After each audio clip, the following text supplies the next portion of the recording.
ঘুমে ঘুমিয়েছিলাম ভগবান, এ আমার কি হলো, এ আমার কি হলো ভগবান।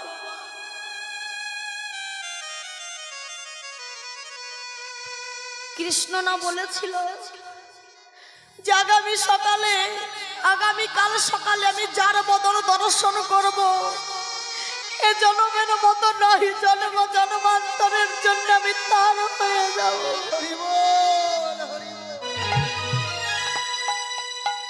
ছুটতে ছুটতে গিয়ে দেখছে যে দুর্যোধনের যে খড়ম বলে না, যে আমাদের যে পায়ের, আমরা যেগুলো পায়ে পরি, জুতা বলি,